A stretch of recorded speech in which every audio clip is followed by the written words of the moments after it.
All right. The big doors are sliding across the bar.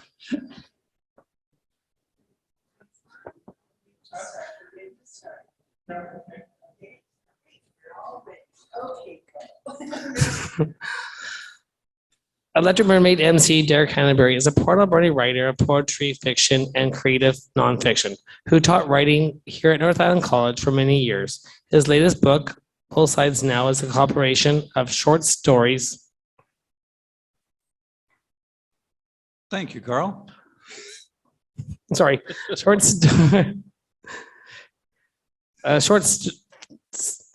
compilations. Yeah. His latest book, Both Sides Now, is a collaboration of short fictions with two of his past students. His upcoming solo collection, which is already out, is entitled Something Else Altogether. Thanks, Karl. Thank you, thank you, thank you. Welcome back, everybody. After a long, hot summer, it feels like we're still in the midst of the middle of it, not the end of it, but we'll see what happens. September, everything changes, right? So welcome to the August Electric Mermaid. Great to see you here in Zoom land and also here in person at Char's Landing. We're zooming out to you from beautiful downtown Port Alberni, which is on the unceded territory of the Hipetcheseth and Sishat First Nations. And hosted here by Char, our wonderful hostess, who has kept Char's Landing alive through COVID, through thick, through thin, for many years now, as the cultural hub for our town. And now with Zoom, of course, we're reaching out even further. So let's have a round for Char for hosting us here tonight. And we're grateful, of course, to Karl, our moderator, for keeping us on track here. He looks after the reading list and nudges me when I get out of line and all kinds of good things. So great to have Karl here with us. Let's give him a round. And we're also grateful tonight to have our featured reader with us, and that's Dawn Miller, who is from Surrey, and she's visiting family here in Port Alberni. And as you'll find out a little bit later, she's written, I think I could probably call it a spiritual memoir, but she might give it another term. And she's going to share some of that with us. And she actually lived in the manse next to Char's Landing here years ago when she was a little girl. So she's going to share a little bit of history with us, I think, and a little bit of her own personal journey as well. So we're really looking forward to hearing Dawn after we've had a few open micers. I don't know if there's anything I've missed other than if you're out there in Zoom land and you have a chance to e-transfer some funds to Char to help her out, that would be wonderful. E-transfer at charslanding.com. And I think that Karl is probably going to put that up in the chat box as we speak. Look at that, he's so fast. And so yeah, let's get started. I'm looking forward to hear everybody reading. We actually have a little bit of a musical accompaniment tonight that's going to happen. One pianist that's going to play for us. So it should be a good evening to just sit back, relax, and enjoy yourselves. Our first open micer tonight was going to be Victoria, but she couldn't make it. So we've got Nikki Haffner from Port Alberni in person here somewhere. Where is Nikki? There she is. Hello, Nikki. So come on up to the mic here. And just a reminder, when you're done, just linger at the lectern there for a moment so I can shower you in praise. I'll do my best. All right.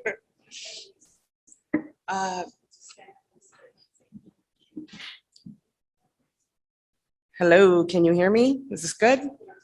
Bring it up a little bit, maybe.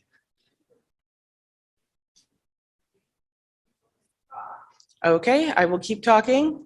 I'm talking now. All good? Sure. Zoomland, can you hear me? Okay, Yeah, nods. I see nods. Thumbs up. All right. So I'm Nikki Haffner, and this is my novel, Pateria the Immortal. And I'm going to read you an excerpt of the scene where she's getting her mission. Basically, she's being debriefed. Peteria harumphed. Well, what's in it for me? Your freedom, President Vasquez responded. My freedom? She eyed him warily, noticing the way the fluorescent lights reflected off his gold watch. Yes, you can leave. Go anywhere in the galaxy on our dime. You save Earth, and you are free and very wealthy. As tempting as this is, I'm not sure I can help. I mean, you say I'm immortal, but that's not much help when it comes to saving an entire planet. The people at the table looked from one to the other and whispered amongst themselves until Cruz spoke up. She doesn't remember. How does she not remember? One man on the left asked. She nearly took over a planet.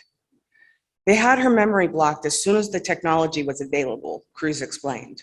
It wasn't removed after the ban of 2100? Not for her. They didn't want any problems. President Vasquez ran his hand over the table again, flipping through a series of scenes. Finally, he came across what he was looking for. It looked like news clips from the 1950s projected into the middle of the table. Peteria saw herself, her hair braided and hanging down past her hips. Her lavender eyes were glowing as she walked down a street, head high, back straight, the picture of pride and confidence.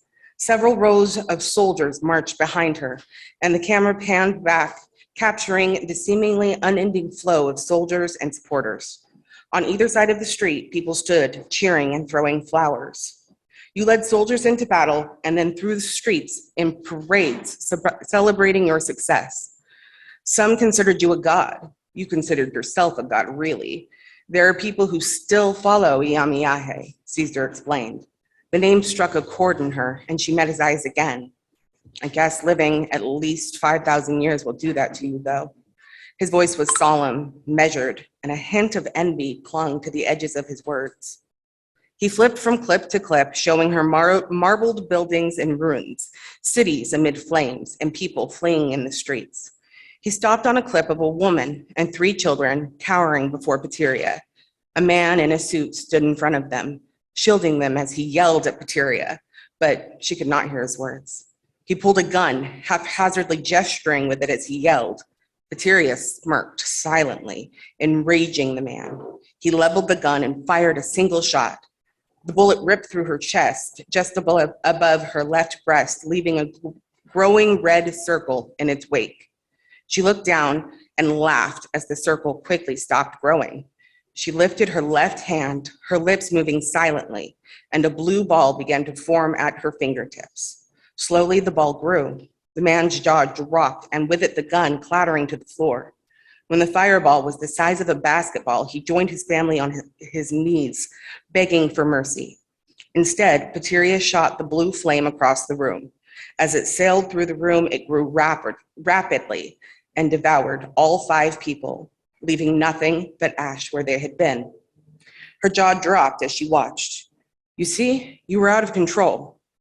She tilted her head to one side and smirked. What makes you think I won't do it again? We've accounted for that, President Vasquez responded, nodding to a man in the corner behind Peteria. She swiveled her chair around to see a short, wiry teenager, about 5'5". He had bright red hair and was dressed in jeans and a green t-shirt. A smatter of freckles dotted his face and congregated at his nose. Hi, I'm Gordy, he said, his voice cracking as he stuck out his hand. Peteria's eyes widened. Then she started to laugh. Wait, you intend to send me in alone to deal with these Nessia, Vasquez corrected her, whatever, and fight them off from the inside on one of their ships, alone. Not exactly. Gordon will be with you every step of the way, Cruz explained. Basically, we'll send you out to a human outpost called Raja 4. It's really not that difficult, Gordy croaked. I want my memories back, Peteria said, turning her attention to President Vasquez. What? Cruz jerked her head toward Peteria, eyes blazing. My memories, all of them. I want them back. You were a monster. Are you sure you want to remember that? The president asked calmly, cocking an eyebrow. You thought I was a monster. I was me. Yes, I want to remember. Besides, she raised a bold eyebrow to match his. You seem awfully certain you'll be able to control me. So give me my memories and I'll help you. We can revisit this after Earth is safe. No, I want them back before I go to Raja, whatever. Before. He paused. President Vasquez locked eyes with Cruz and shook his head. The rest of the council began to grumble among themselves. Gordy leaned over and whispered, I don't think they're going to go for it. Then I won't be going to Raja, Peteria mock whispered back. Beautiful. Thank you. Thank you. Thank you. Hang on, Nikki. Nikki. Yep, before you run away, enjoy that very much. And I think my daughter would gobble your book up. So where can we get a copy? Well, I sell them in person here at all of the markets, Saturdays, Sundays, I'm down everywhere. Yeah. Also, they're available online if you prefer an ebook. Yeah. Indigo, Barnes & Noble, Kobo, Smashwords, and Amazon all have Perfect. copies. We will track it down. Thank you so much. That Thank was you. wonderful.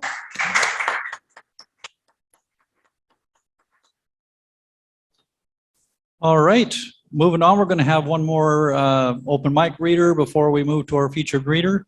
And we're fortunate tonight to have Kathleen Vance with us from the Sunshine Coast.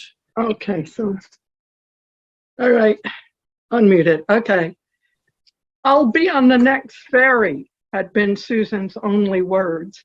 And they were delivered in that oddly flat voice that happens when all life drains away. Everything gone that cannot be controlled. And when she felt that even that voice was starting to break, she had hung up.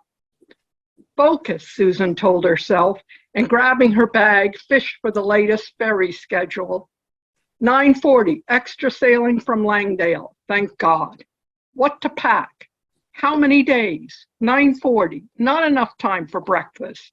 She scooped up the remains of the diced peaches into a container and threw it together with an ice pack into her lunch bag. Everyone knew that ferry food would give you scurvy. The smoke alarm beeped at regular intervals. That too? Why is there never a 9-volt battery when you need one? Focus. How many days?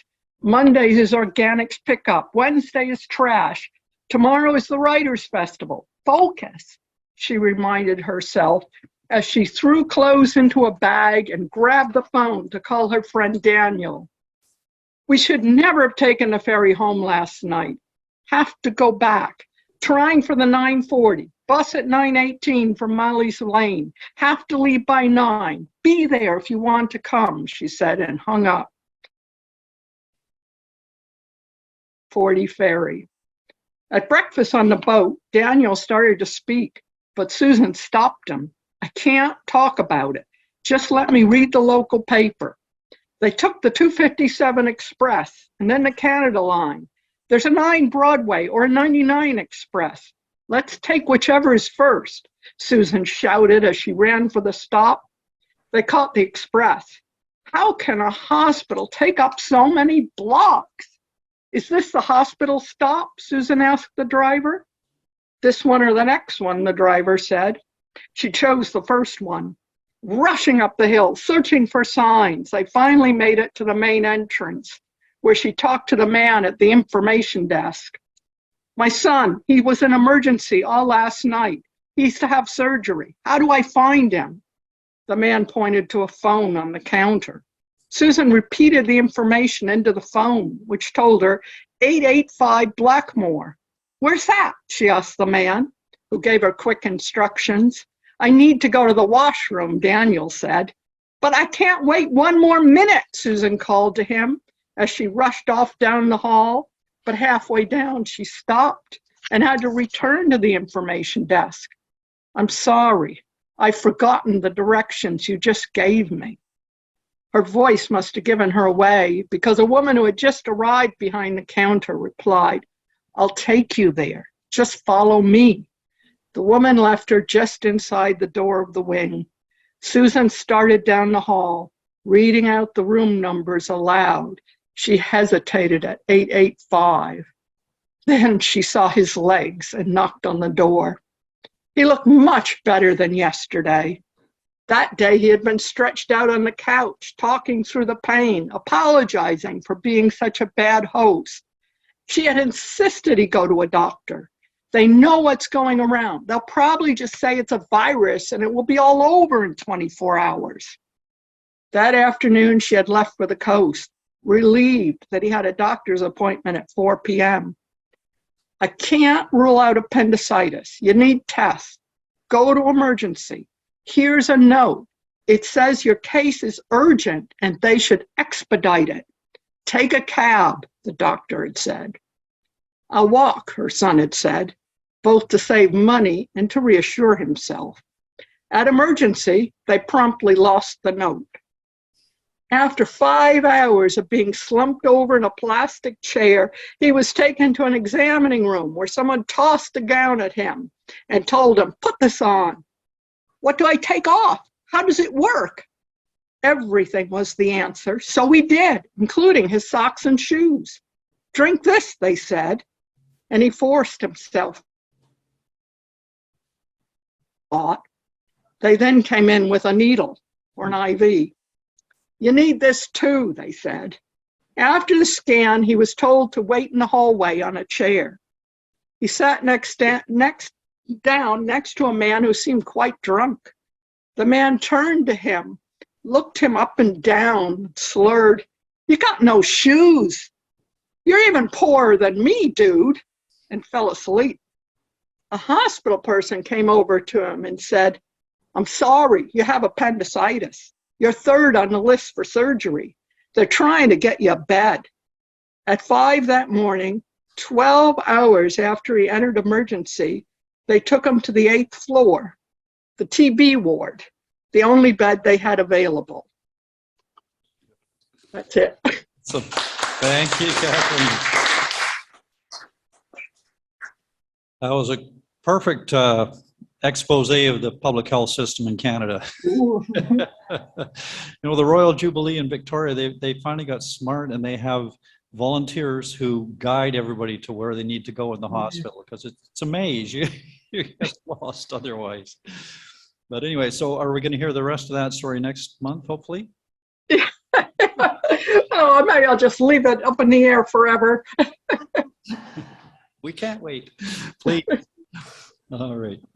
Thanks so much, Kathleen. All right, we're going to move on to our featured reader now. And as I mentioned earlier, Dawn Miller is with us this evening, and she's going to read from her memoir, Granddaddy's Granddaughter, My Life in the Church. So she's coming up to the microphone now, and we just want to welcome you here, Dawn, with her husband, Barry. He's going to adjust that mic for her. That's good husbands. Always adjust the mic for their wives. So how does that sound for? Happy wife, happy life. Is that good for sound? That sounds very good, Dawn. Yes. Say hello to everyone out in Zoom land. Hello, everybody who's here and present, and hello, people who are in Zoom land. I don't know how you got your pictures up there, but I have been watching you from home, somehow on YouTube or something. So I don't feel that I'm amongst strangers. And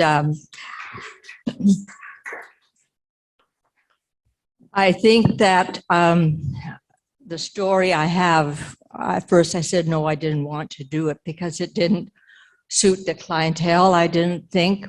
The book is basically my memoir, a little bit about my memoir, but my life evolved around the church as my father was a minister here. But we decided just to take parts of it and apply it to a general audience, and Charlene's coming to fix something.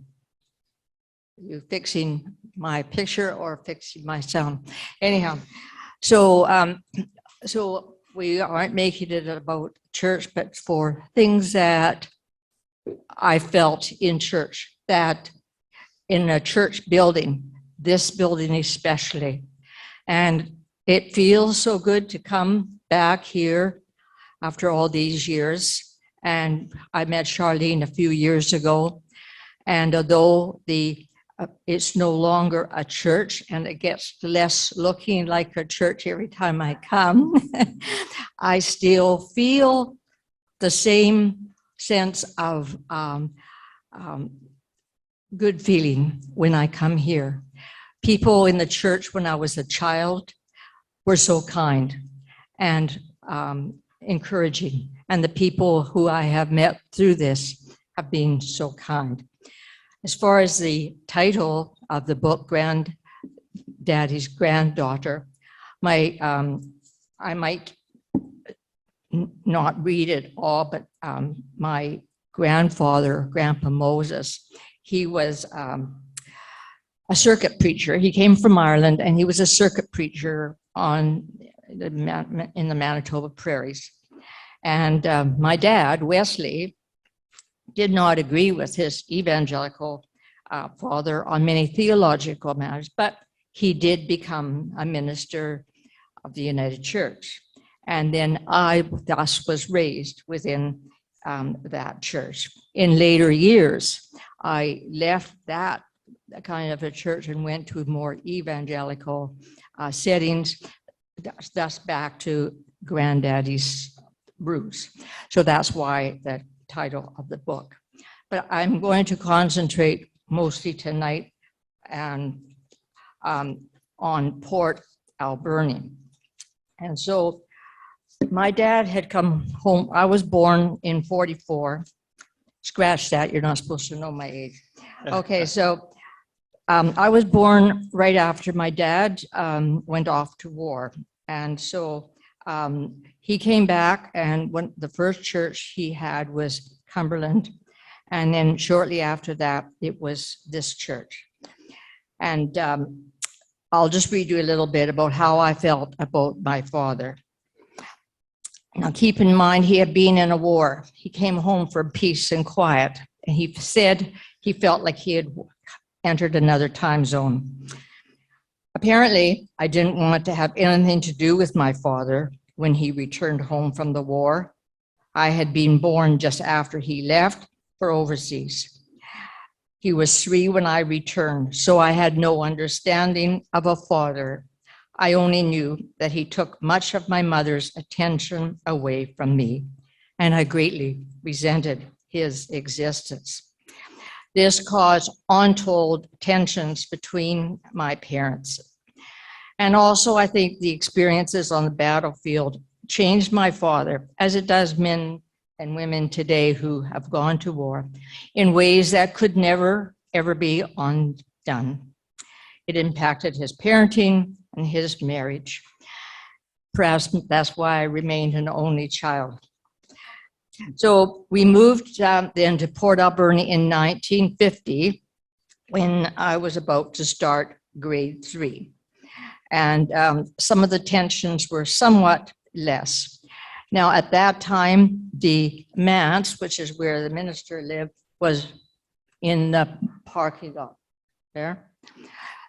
And it's not there anymore. And so my parents couldn't afford a babysitter, so often I would come home from school and be alone.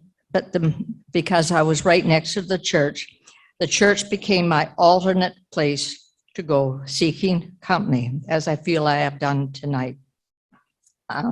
It became a core part of my existence. My time within this church would affect the rest of my life. Nobody ever told me to go home. By nature, I was curious, friendly, and not at all shy. There always seemed to be something going on at the church, and mostly people didn't seem to mind my presence. I could usually find somebody doing something in the building, and I would become involved there. I felt loved and needed. I helped the janitors as they vacuumed and cleaned. They taught me some easy jobs and were great company. They seemed to appreciate my help. When something was being fixed or set up, I would lend a willing hand. I was often sent to look for things or return things to their rightful place. I knew at that time where everything was in this church. Not now. When the organist practiced, I loved to listen. I remember playing with a doll on the floor or a pew nearby. Those old hymns penetrated my heart, and they became part of my soul as they became more and more familiar. Sometimes when the choir practiced, and I noticed that now we have some chairs back there, that's where the choir was then, I would sit in the front pew and listen. Sometimes they would even invite me to sit with them and pretend to be in the choir.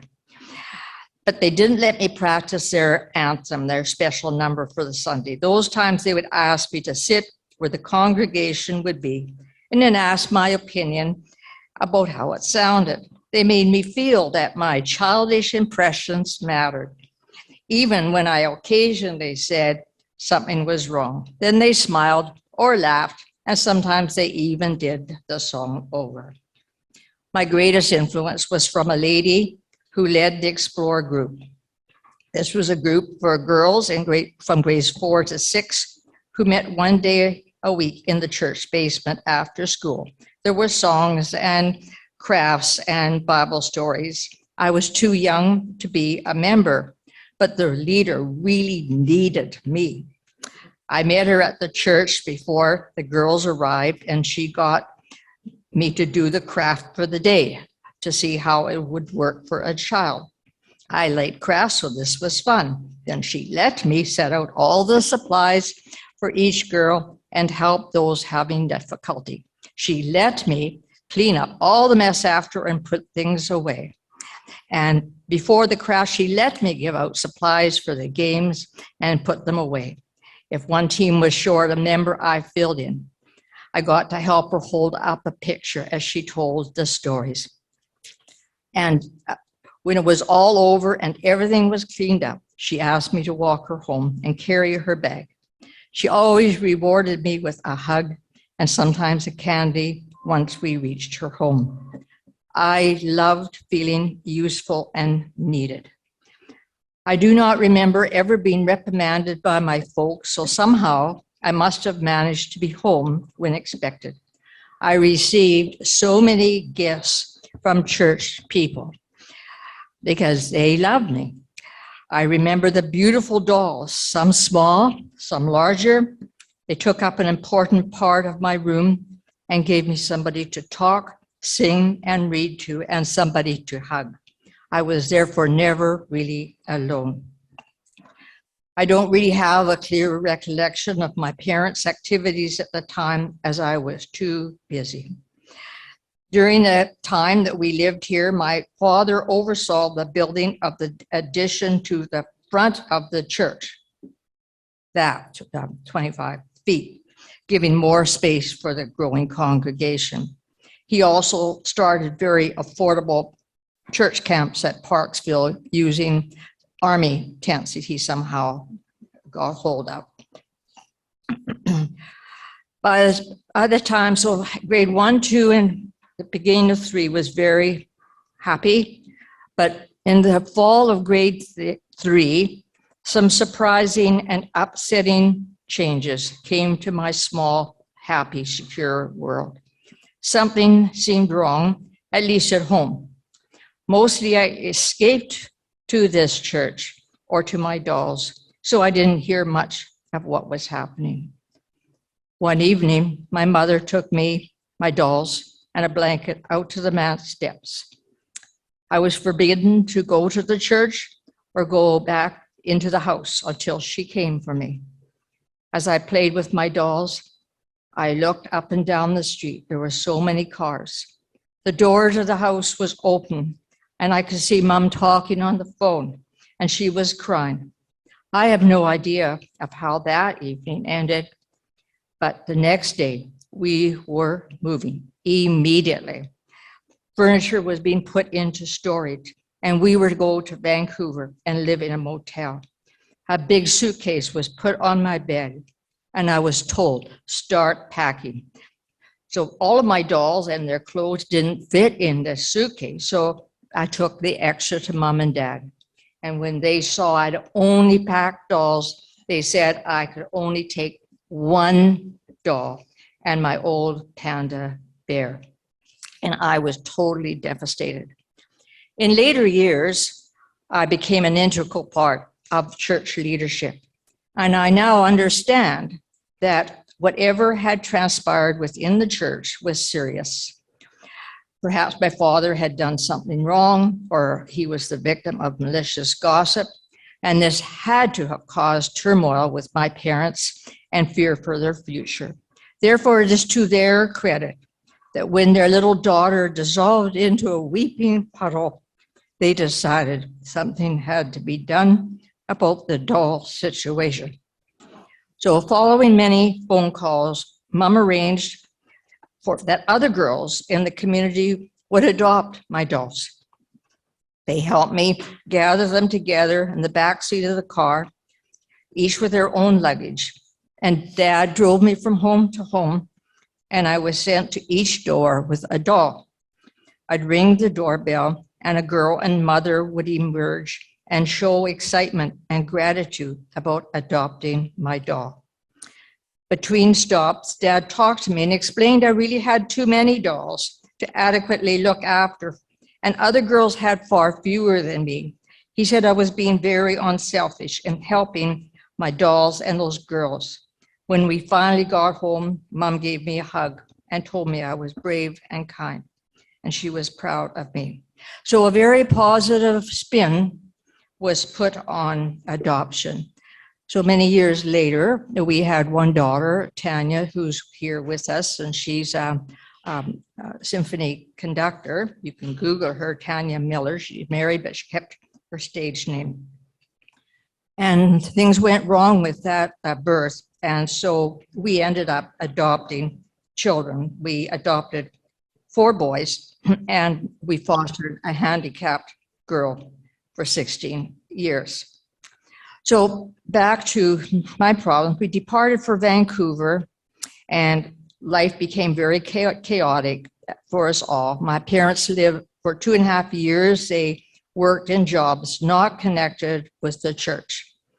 Dad later explained in his memoir that he took this time to fully emotionally recover from his war experiences. And I know that that was really necessary. Following that break, he would return to successful ministry in many churches in British Columbia and Saskatchewan. I will always be happy. I will always be thankful to the church in Port Alberni.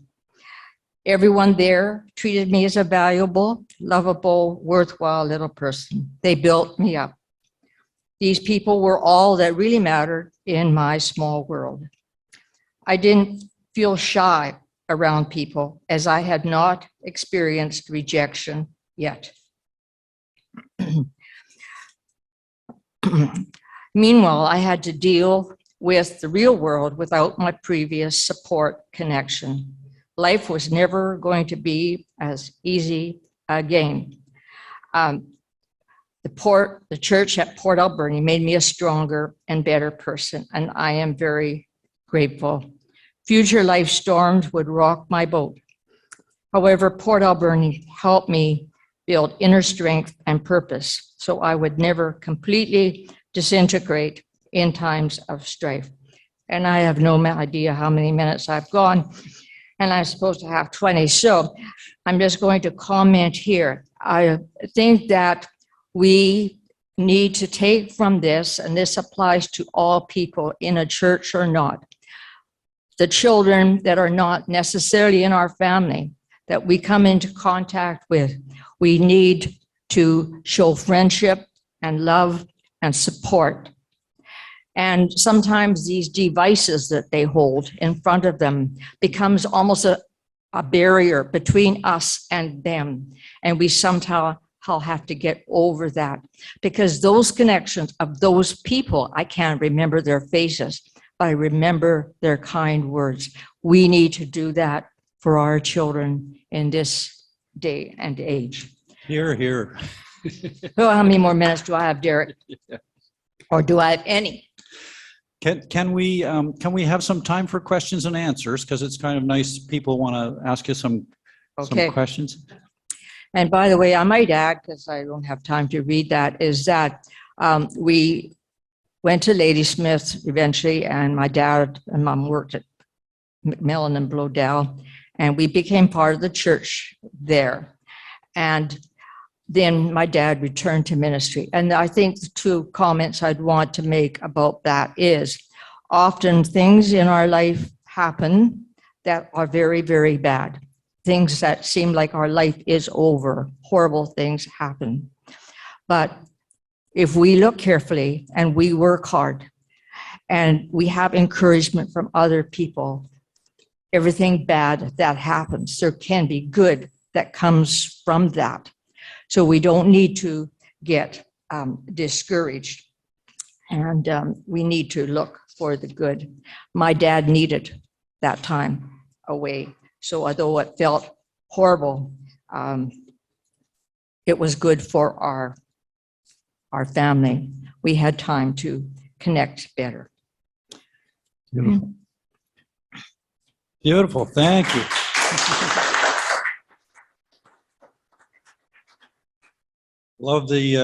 Love that message, and I was feeling those things as you were reading there, Dawn. Just how things have changed in that way. So many young people don't ever have that kind of No. supportive community around them that constantly reinforces their self-worth and their lovability, and consequently they're always unsure.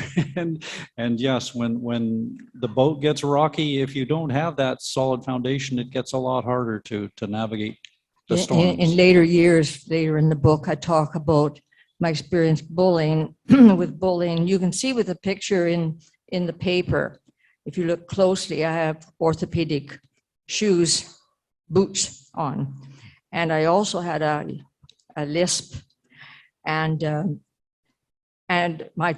children here had grown up with that. But when I moved, it became a source of bullying.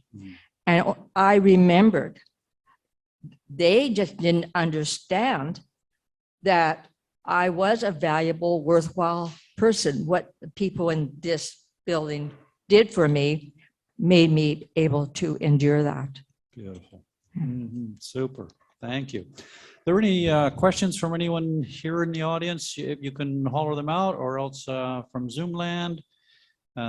Please feel free to ask them.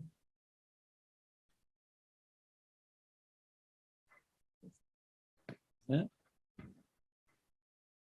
Well, I guess if I could comment, Kathleen, go ahead.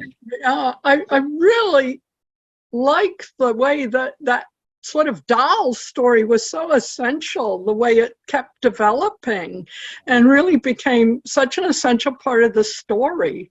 It was really amazing. I mean, just from listening and now, you know, at first I thought, well, what are we doing with all these dolls? And then it became more and more apparent. I think that was really good.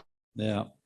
Yeah, I couldn't help as a short story writer thinking, we talked before, I think one of the past months, about those juicy parts in a story that could be taken. And if I was going to write a short story out of any of that, it would be around that, because that incident was really, really moving. And if we were in that young girl's point of view and feeling her feelings because we're engrossed in that story, going up to some of those houses and actually delivering those dolls, it must have been incredible, just incredible. You have to, it's great credit to my parents. They took the time to do that, again, turning a very negative experience into something that was memorable, really, to our whole family, life-changing to me. Brilliant. Beautiful. And that Explorer leader, by the way, 9 years later, I was to meet her as a leader at Moorcroft Camp. Oh, So wow. we met again, and Wow. it was great. Yeah. Fabulous. Fabulous. Yeah. Beautiful.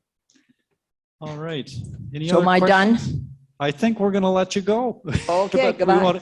thank you so much, Dawn. That was wonderful. And I have to agree with you, Dawn. I have that same sense when I first came to Char's Landing, when Char was first getting started, that, yeah, that the energy in this space it still holds that feeling of sacred space where community can happen and very easily, right? You just feel it when you come in. And she hasn't destroyed that at all. If anything, she's added to it. So, yeah.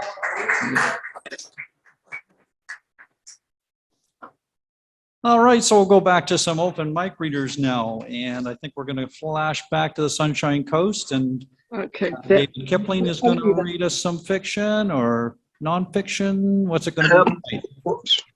It's probably fiction. I'm sometimes told that I tend to write against. My best stuff is against. So, and I've had students at different times. If I said black, they said white, and I didn't appreciate it. But I realized that when people say to me red, I say blue, and then I work from there.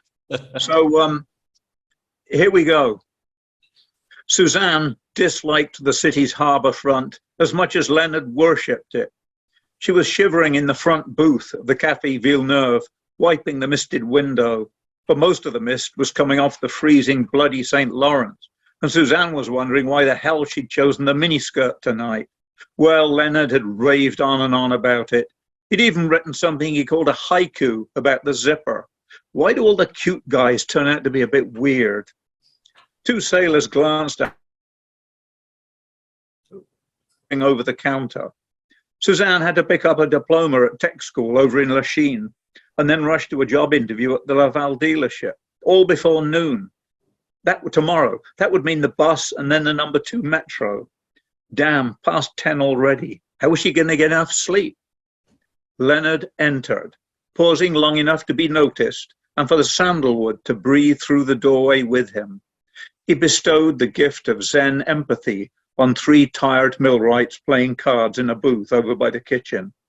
His crepe-soled suede shoes whispered to the sticky linoleum as he came over to Suzanne. Leonard, hi, where are we going tonight? Only it's getting late. His night black eyes drenched her with compassion. Here, Suzanne, in this velvet night of the senses, here by these holy waters, we will mingle with our Manuel brothers, the men of Montreal. In this cafe of tears, we will drink tea that comes all the way from China. The China is this place, needs a good scrub, muttered Suzanne. Hark, you can hear the boats go by, interrupted Leonard, drawing a slim notebook and pen from his suede jacket. Suzanne grimaced.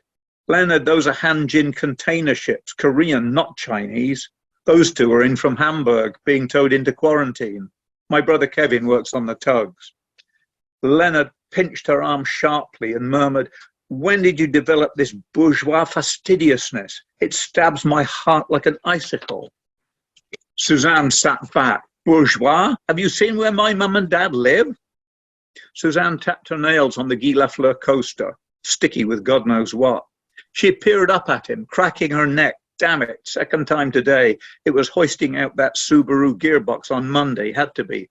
Leonard, I've got an interview at Don Kramer Cadillac tomorrow at midday. I can't stay late. Leonard gasped, enough to show perfect teeth, and held out his soft palms as though awaiting Calvary, and checking his pose in the dark window. He loomed over her. Suzanne, how can you corrupt your soul by working for a car dealership?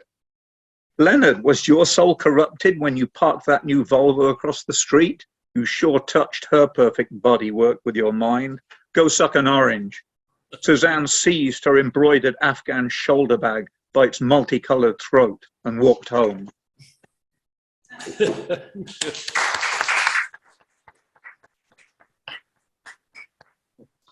I'd love to hear the E version of that, and you could have a little lead in with Suzanne takes you down. And then we don't. That was great, David. Thank you so much. All right, now we're going all the way to Ontario, and Jennifer Wenn is going to share some more poetry with us. Jennifer, there you are.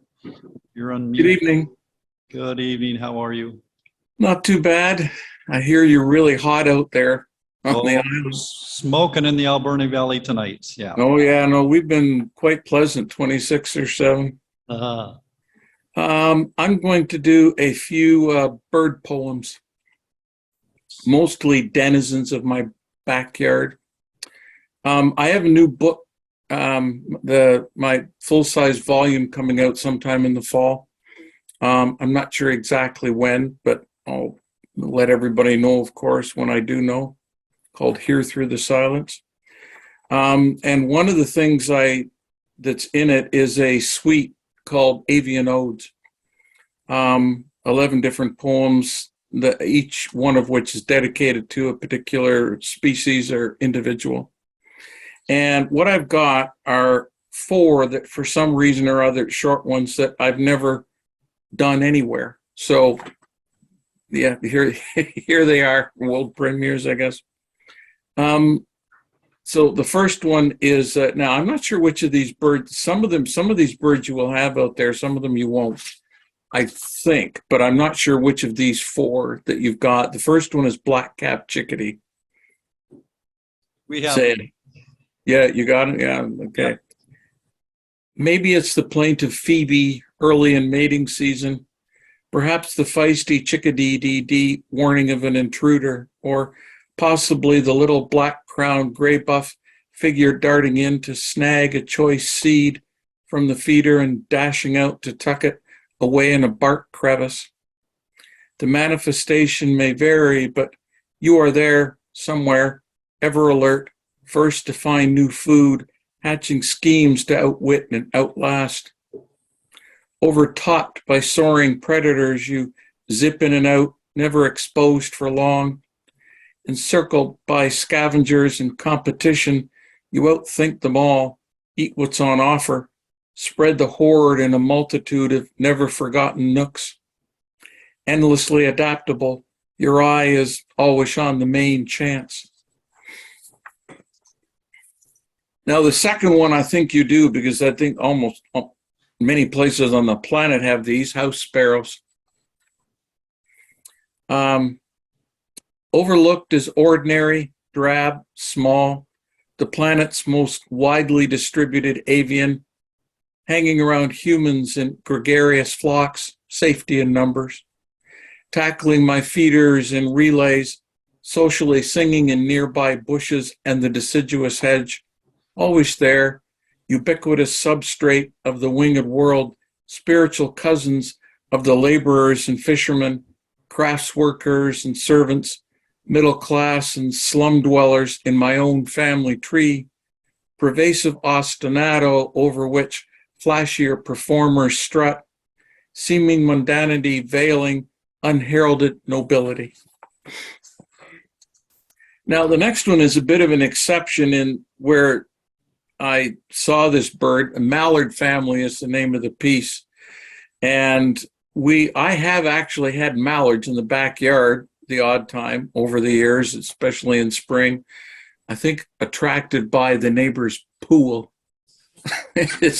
as they land on the neighbor's pool before it's opened and then sometimes find their way into the yard. But this wasn't there. This was down in New Hope, Pennsylvania, at a place called the Gaia House, which is referenced here. And I was there because I was recovering from gender confirmation surgery at the time, and the bed and breakfast is owned by the doctor. And so after you're done in the hospital, you spend a week or maybe a little more recovering there. So I was, as you hear, sitting out on the patio. While happily writing on the Gaia House patio, a relaxed recovery in New Hope, I noticed the pair of you eyeing me, speculatively waddling past, gently throating to each other in mallard. Seemingly satisfied with the intruding guest, you issued beckoning quacks, but the 3 adolescents hanging back plaintively yapped teenage refusals. Beaking avian sighs, Mom and Dad, you toddled a retreat and led the crew the long way around. And the last one I'll do is Northern Cardinal, which is a gorgeous bird. And where I live in London, we actually have more than many other places, I guess, for one reason or another. I certainly get them all year round. And they're especially nice in the winter. Amidst November's khaki mud, a crested carmine flash radiates life. All through winter's alabaster somnolence, the steadfast crimson emblem radiates hope. Resurrected vernal greens part for a black masked scarlet epiphany. And always nearby, his mate, gentle sandy olive streaked with glowing vermilion embers, now receiving the gift of a scrumptious seed, now just over in the cedar hedge, a feeding duet as dawn steals in and as dusk drops its veil, the alpha and omega of my yard. Summer nesting's love and protection flowers into hungry broods taken to the feeders, traditions passed on. Autumnal fires herald a turn of the wheel, crimson and tawn once more to glisten through nature's repose, forever connected, forever faithful. Thank you. I must say, yeah, the cardinal is the one bird we don't have out here, Jennifer, and I miss those birds. They are. Oh, you're missing something, I'll tell you. Yeah, they are. They're gorgeous. Yeah. And like you say, in the winter, against a background of white snow, there's it's nothing like it. Yeah, no. Wow, super. We're looking forward to seeing your book when it comes out, and getting you to do a little launch for us on Zoom here would be wonderful. So, That would be terrific. all right, we'll stay in touch. Okay, we've Oh, got. can I speak? Yeah, Okay, Can I speak? Okay, we've got our. David was going to say something. Oh, sorry. Go ahead, David. Okay. Okay, yeah, Jennifer, marvelous. I'm hopeless with birds. I grew up in the countryside. Absolutely hopeless. But the funny thing is, and you know, all those technical books, you know, birds of Canada, birds of the UK, no good to me at all. But listening to you, I know that I would recognize every one of these birds instantly. Yeah. But I guess that's the difference about poetry. I would know them instantly. There you go. Thank you. Perfect. Now that's a compliment, Jennifer. That you can't. That's wonderful. Thank you so much. Super. Thanks, David. All right, our next open micer is Bob here in, or AKA Joe Lunchbucket here in Port Alberni, our resident octogenarian plus and local curmudgeon. The mic is all yours, Bob. okay, here goes. Experts claim that life in the universe is probable, but contact is not as probable. Google the latest conspiracy theories.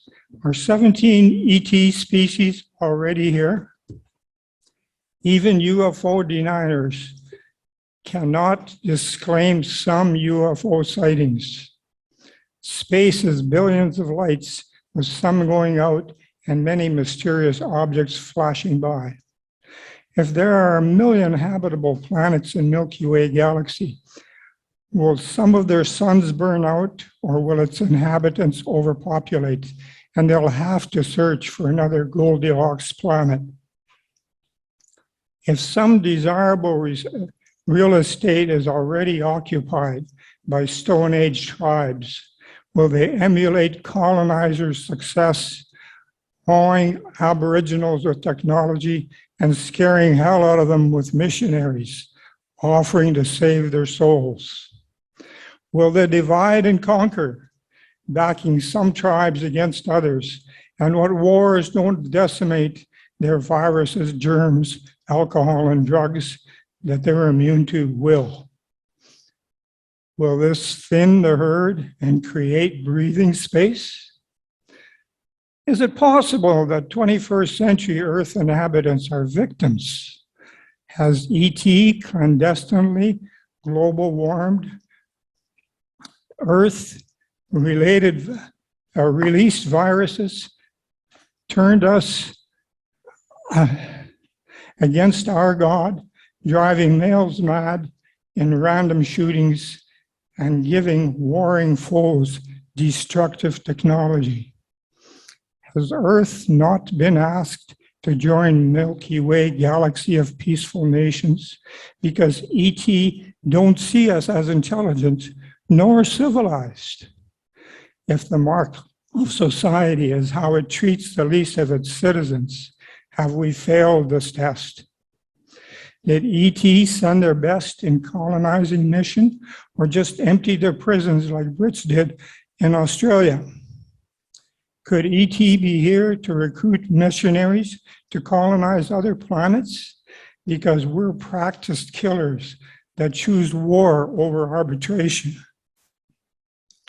Only man has the technology for nuclear self-destruction or averting asteroids from Earth. Can we maintain our reign atop of food chain? Skeptics quiz believers. Why our latest space telescopes haven't revealed any UFO sightings? We, the spaced out faithful, respond that UFO technology may have advanced beyond our ability to expose them.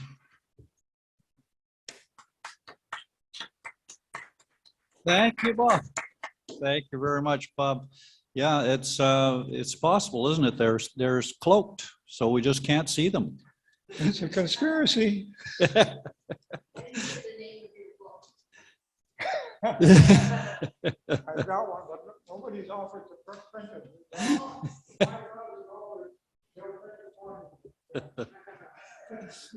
All right. Char, I'm going to leave the next question up to you about, we've got 3 readers left. Should we take a break or should we, no, we'll just go on? Oh, that sounds good. Okay, and then we can mingle longer afterwards. That sounds perfect. All right, so our next open micer is actually the musician I mentioned earlier. So Sitka is going to play a little bit on the piano for us and sit back and enjoy. Out there in Zoom land, can you hear that okay, the piano? We have thumbs up, all right.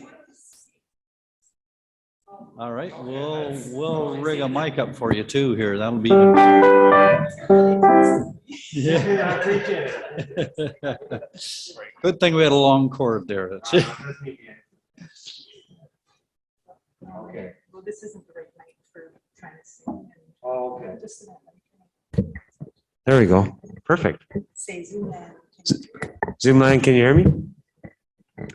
Yes, we have a thumbs up and. Perfect. nods. Okay. I'm going to try to do a couple songs here. Great. I'm going to try a song I tried to write. So here it is.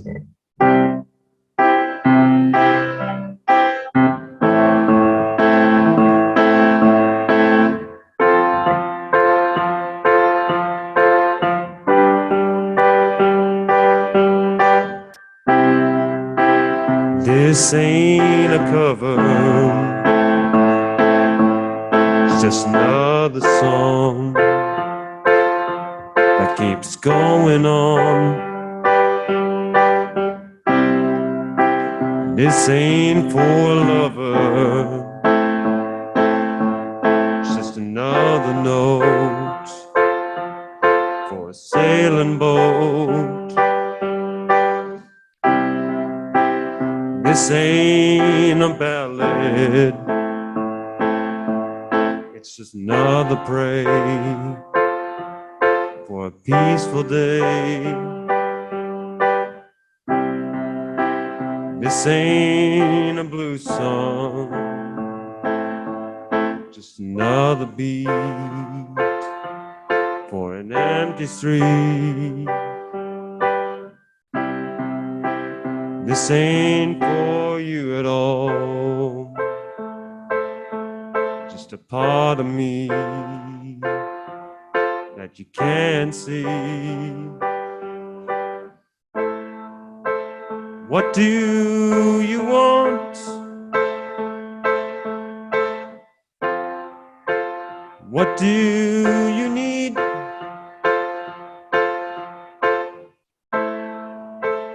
What kind of difference can't you see?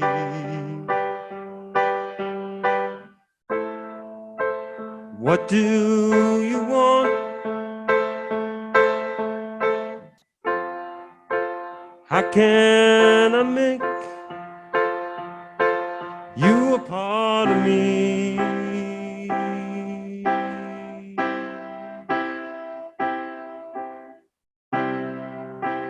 This ain't a cover, just another song with no right or wrong.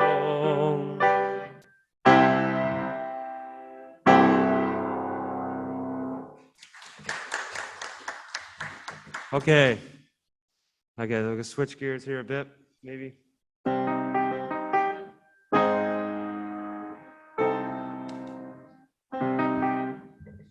Okay, let's see. One more song, just a quick one.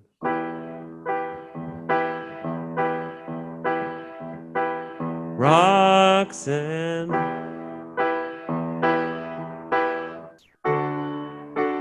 you don't have to put on the red light.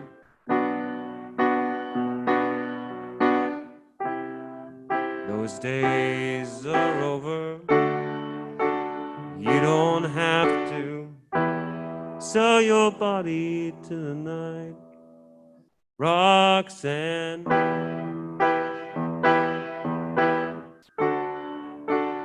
you don't have to wear that dress tonight.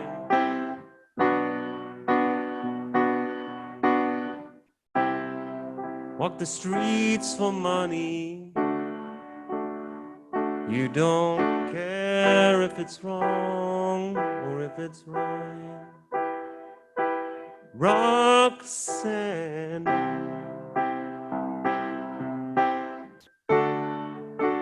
you don't have to put on the red light. Roxanne,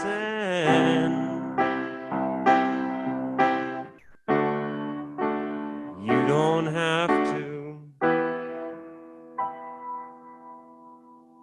I love you since I knew you.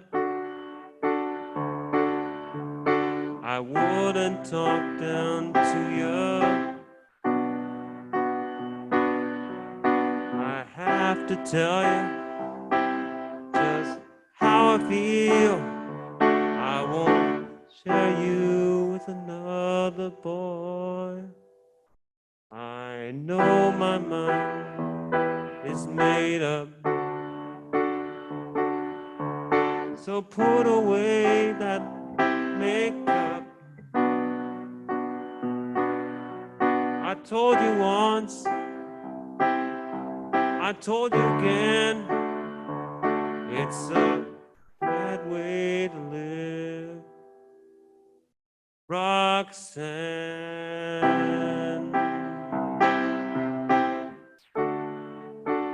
you don't have to put on the red light. Roxanne, you don't.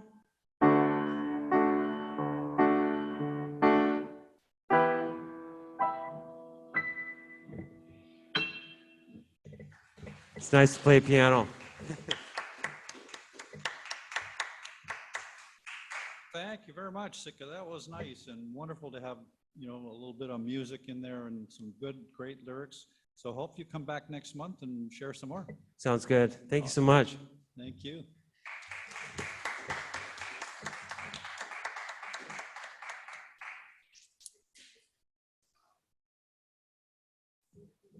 It's been weak. Want me to talk louder? Yeah. My mic is being weak. I'm going to be a stronger speaker. Overpower that weak mic. All right, our next reader is going to be our local performance poet, Monica. Hello. There she is. Hello. Hello, Monica. How are you doing tonight? I'm very well, thank you. How about you? I'm doing very well too, thank you. That's good. Yeah, looking forward to hearing what you're going to share with us tonight. All right. Are you taking us to Trumpland tonight or somewhere different? No, I'm directing this to teenagers. And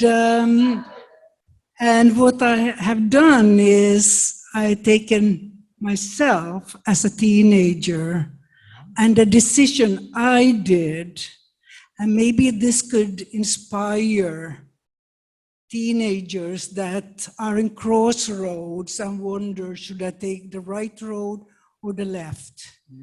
And there is no right or wrong. It's really your own decision. Good. Take it away. When I was a teenager and lived in Finland, it was mandatory to learn 4 languages in my school. We were encouraged to travel to countries and learn to speak fluently. English was my 3rd language, and we had a British English teacher, and I had been, as a 15-year-old in England for the summer, so I spoke like a Brit. I still today keep in contact with my British sister, I call her so. Nice. When I was 17 years old, I applied with a program called Youth for Understanding to live somewhere in USA for 1 year. Excellent program. 1 year later, I was flying to USA and lived with an American family in Minnesota. Even though Minnesota was full of Scandinavians, they were very much Americans now. For example, I cross-country skied and raced in Finland, and my American family was skidoing. I was walking, I walked everywhere, and my classmates drove cars. Lots of hamburgers and chips. It was eaten with hands.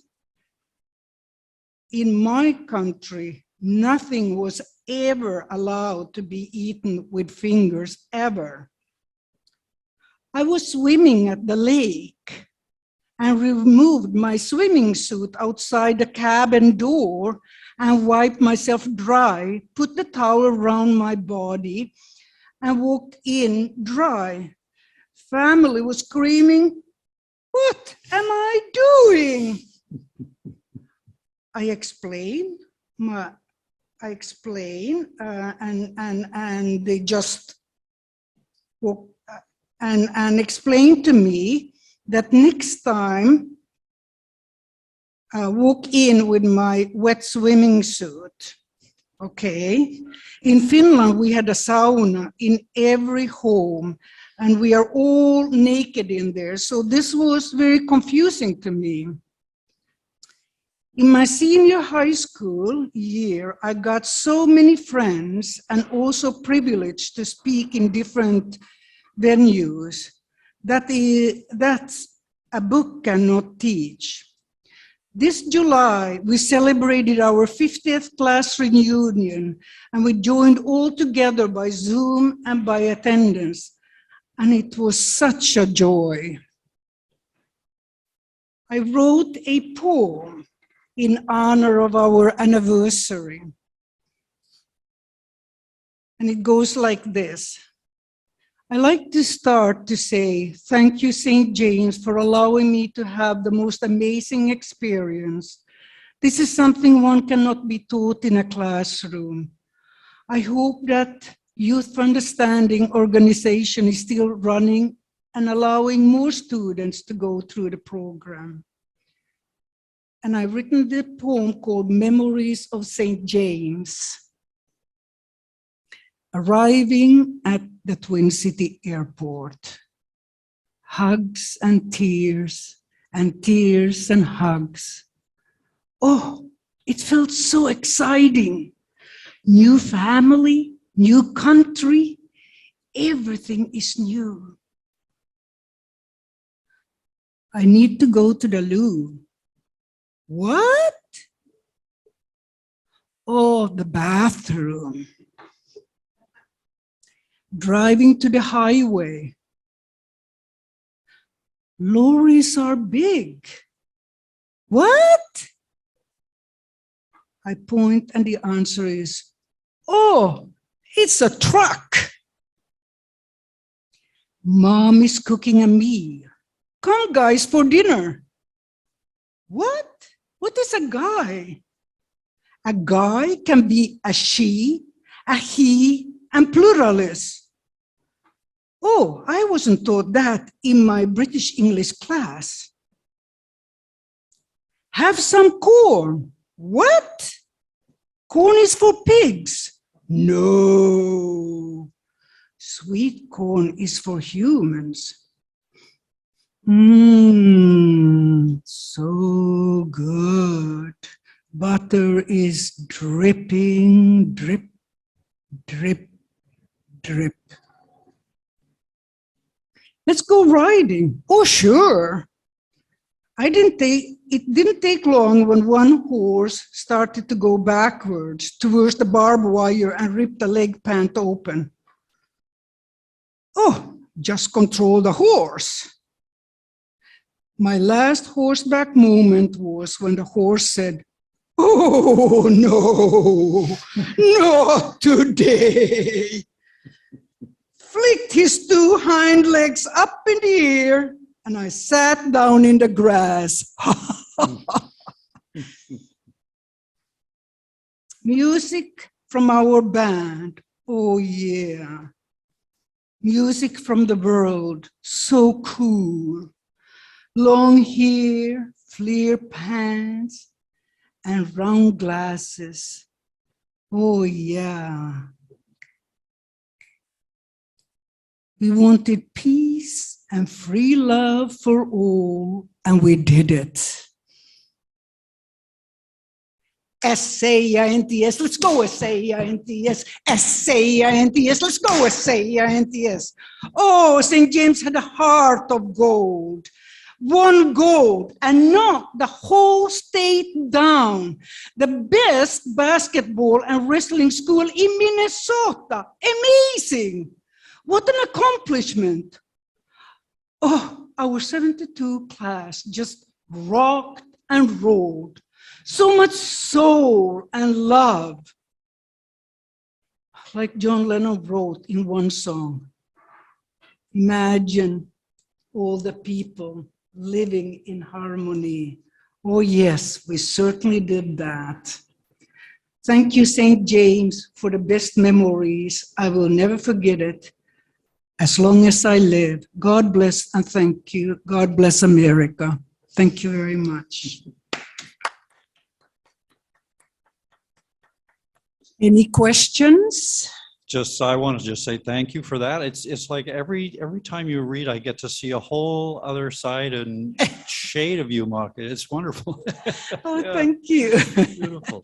I just thought that maybe this could be some way of a roadway for the teenagers when they think how to go forward, and by learning languages, then go to that country, live there as an au pair girl, or take a job in a restaurant as a server, or anything like that, that will, you practice the language at the same time as you are living there for an X number of time or period of,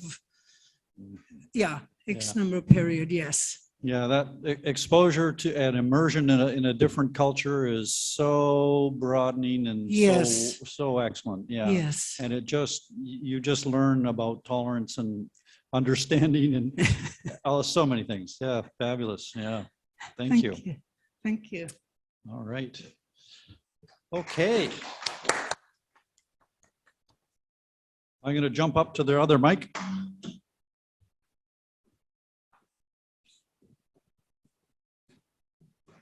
And I'll be the last reader of the night. So I've got a couple of poems I wanted to share. I think in the few months before we broke there, I was reading a few poems about Kapuskasing and my experience as a junior forest ranger up there when I was 17 years old. And got a few poems out of it. So I got one more. I don't know if this is the end of the series or not, but it's called The Summer of 17. We had no politics beyond Pink Floyd. Muscles, smarts, and smoke rings divined our hierarchy. July found a few hundred of us Southerners on a northbound train. Urban brats who masked our fears with mouthiness. Junior forest rangers who didn't know a spruce from a cedar. Bound for bushwork, paying $5 a day. The CN train spat us out in batches in foreign towns, Temagami, New Liskard, Swastika. And late the next morning, me and 40 others in Kapuskasing. Cree for Great Bend in the river, Milltown, home of the Kotex napkin, where the head honcho for the Ministry of Natural Resources told us of last year's junior ranger who stepped off the trail to drop his drawers and wasn't found for 3 days. That got our attention. We were soft as the fox kits we hand-fed sardines on the edge of the main camp, with their slender snouts and plush pink tongues, before our 6-man crew pitched tents on the Missinaba, a roiling torrent of amber water cutting a channel through boreal forest, urgent and insistent as our drive to toughen up. Our foreman, an old trapper named Phil Kjorven, cooked our meals on a propane stove, could coddle an egg in his hand and know how many yolks it held, could identify animal tracks by species and gender and gauge how long ago they had passed. He dropped cans of beans in boiling water to cook them, assured us them bens got good fev now, and they did somehow, scooped from a Milmac plate with a slab of white bread.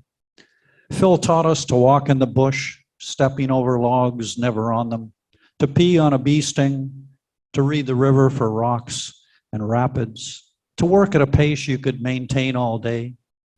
And work we did, clearing the logs Phil bucked with his chainsaw, hacking back alders and dogwood with our axes and brush hooks.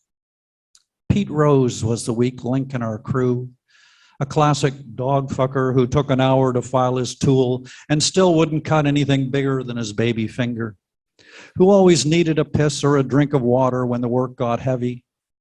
Late one afternoon, when we reached the end of our one long set of rapids, Phil told us all to take a smoke break, but took Pete with him to scout the river ahead. Phil lit out at a crazy pace with Pete running in his wake through the dense bush, returned an hour later with Pete's face scratched scarlet and sweating a stream. You work like everybody else, was all Phil said. And Pete did after that. I grew my first mustache while we cut portage trails on that fierce river. Learned to roll a tight smoke and curse in 2 languages with the roar of that water, pushing us towards some sense of manhood bound to fail us. Evenings we compared calluses and blisters, fished for pike, or played poker in the tent, chain smoking to keep the bugs away. Fell asleep to the hackety-hack of old Phil Kjorven, coughing, half the night on his macloose, while we squirmed and turned on our cots, dreaming about home and our girlfriends waiting. We were 17. We had no politics beyond Pink Floyd. We read our nearest elders for cues and learned the power in our bodies to carve a crooked path through the forest, unaware of how soon the wild rose and raspberries would reclaim the trails we blazed.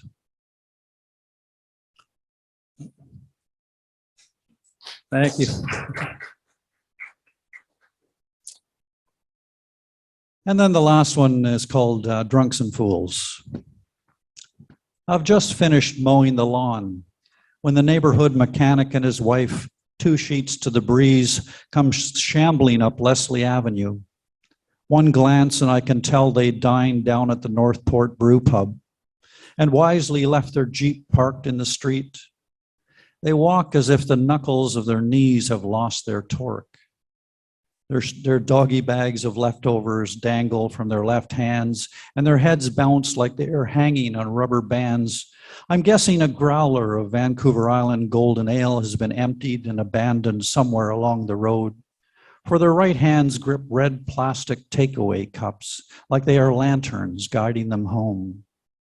She giggles and calls out hi when she sees me, but he keeps concentrated on that plastic cup, an astonished smile stretched across his face, as though he can't believe he can be this pissed and not be spilling a precious drop. According to Rumi, drunks can do this because someone else is holding the cup. And we all know they're the ones to walk away from a wreck, their bodies too relaxed to react to a crash. God takes care of drunks and fools was how my parents' generation put it. I watched them navigate the corner of Craig Street, tilting like kids in a house of mirrors. And for a moment, I longed to be blitzed like them, anesthetized to the horrors of this world, the gutting of Yemen and the Ukraine, the murder of children in Uvalde. Some other part of me wants to curse at them and the God that caters to drunks and tolerates slaughter. But when I turn and broom the grass off the driveway in their direction, the wind blows it straight back in my face. Thank you. All right, and that brings us to the end of August's Electric Mermaid. And I just want to say a few thank yous before we close off for the night. Big thank you to Dawn Miller, our featured reader, for sharing with us from her memoir and bringing us back to the old days in Port Alberni and her experience here and the community she grew up in. It was beautiful. Thank you. Thank you, of course, to Char for hosting us and for looking after us as she always does. Zoom hosting us. Thank you, thank you. Yes. And so also to Derek. Thank you, Derek. Well, and thank you to Karl, our moderator, and mostly, yes, thank you for everyone who came and read and shared and listened. And those of you out there in Zoom land who joined us as well, it's great to see your smiling faces again. Have a good evening, everyone, and we'll see you again in another month's time. So September the 28th. 28th. With local reader last... Margaret Grocott.